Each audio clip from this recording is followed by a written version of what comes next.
More questions need There's a tentative thumbs up to a deal with Iraq, but thousands of U.S. troops will stay on alert. Powerful tornadoes ripped through Florida at the height of tourist season, killing dozens. Those Florida storms have brought strong winds and rain to our area. I'll let you know when we'll dry off. And here comes the judge, America's mom, Judge Judy. We have an exclusive interview with the judge who's got a hit show. The Fox 10 o'clock news starts now.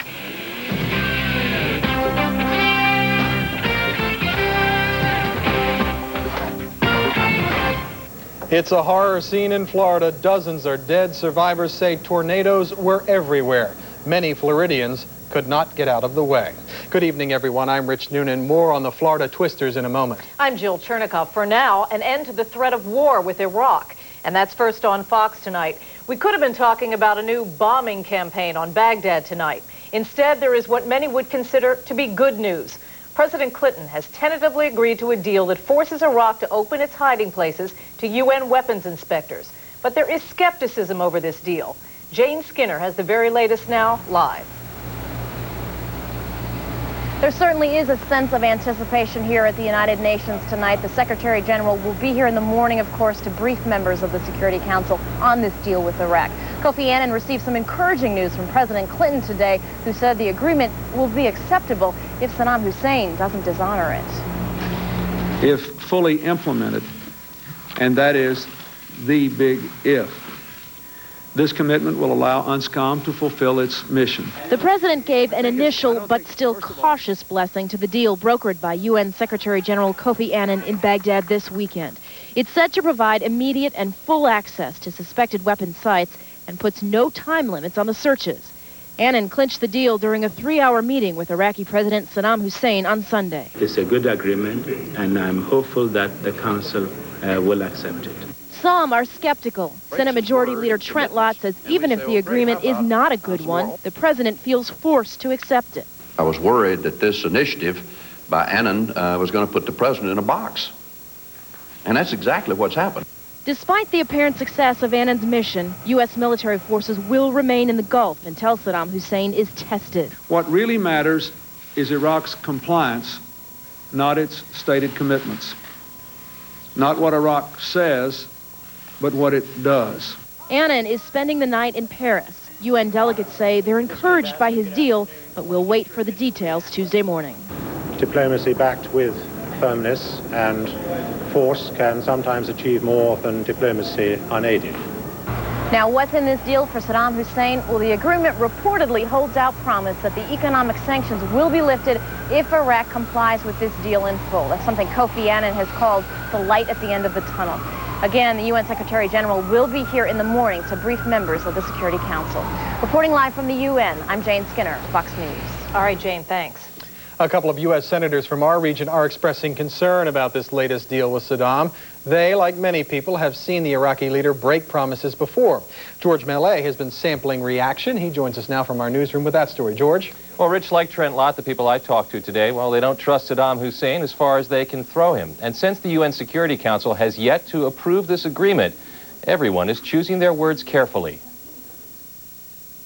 Delaware's Democratic U.S. Senator Joe Biden called an afternoon news conference to express guarded optimism about Saddam's apparent decision to, as Biden put it, blink. I think for now we're going to be able to stand down, but the truth of the matter is we know his conduct, that is Saddam's conduct, and it wouldn't be surprising to anyone, at least to this senator, if in 6 weeks or 8 weeks he tried to change the rules again. Meantime, Pennsylvania's senior Republican Senator Arlen Specter allowed he too is relieved by the agreement, but maintains it's time to try Saddam as a war criminal. I think it would diminish him in the eyes of the world and also in the eyes of the Iraqi people. And he certainly warrants being tried as a war criminal when we have done that in Rwanda and Bosnia. The notion of someone going to Baghdad to bag Saddam and spirit him to The Hague was a notion with which Biden couldn't resist having some fun. I haven't talked with Arlen. When's he leaving? But like Specter, Biden believes the label war criminal fits the Iraqi leader. But there's no question he's a war criminal. I think it serves the world well to brand him as that if we can get consensus. We should not allow people... Now, both Biden and Specter expressed a desire to see what they described as the fine print on this agreement, which raises the question, what if the United States doesn't like that fine print? Do we still have the option of acting unilaterally? Biden says, yes, we do have that option, but that is an option we will have to pay for. In the newsroom, George Mallet, Fox News. Back to you. All right, George, thanks. 38 people are dead after the deadliest day of tornadoes in Florida's history. At least 13 people are still missing and more than 250 people have been injured. The twisters swept through an area from Daytona Beach on the Atlantic coast to Orlando in the south central part of the state. Steve Brown has the latest now on all the devastation. Late word here tonight has the death toll at 38. Also, there are 14,000 homes statewide without power, making the early morning tornadoes one of the most devastating storms ever to hit Florida. It's like a jet, like an airplane. Just like everything. Like... Orlando Miranda says that by the time he realized very early this morning that a tornado was heading for his home, he and his wife barely had time to run for cover. I realized the noise, I said, oh my God, there's a tornado. So I grabbed the kids and we went into my bathroom.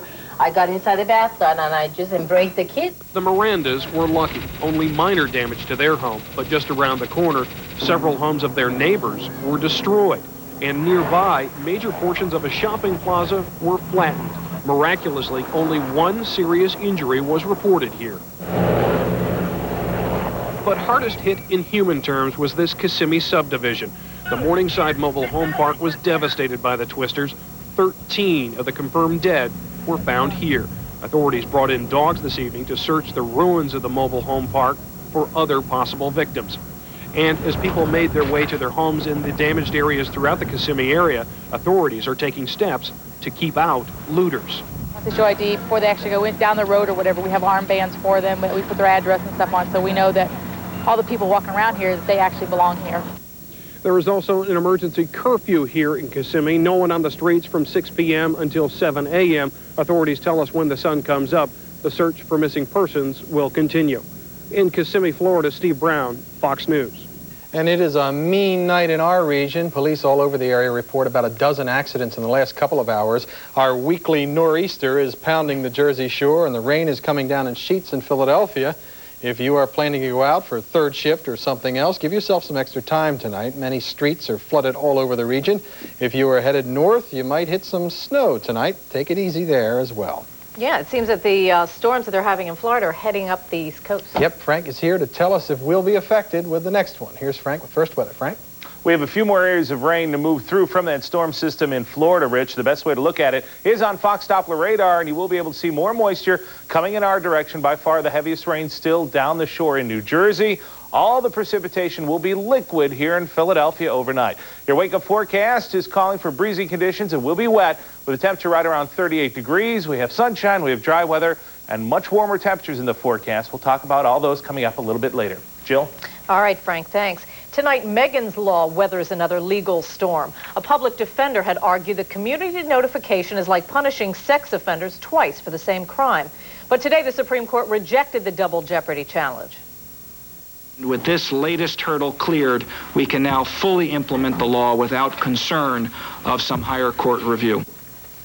A further challenge is planned, but Attorney General Venero says he's not concerned. The mother of 7-year-old Megan Kanka, for whom the law is named, says her daughter would be alive today if there had been community notification.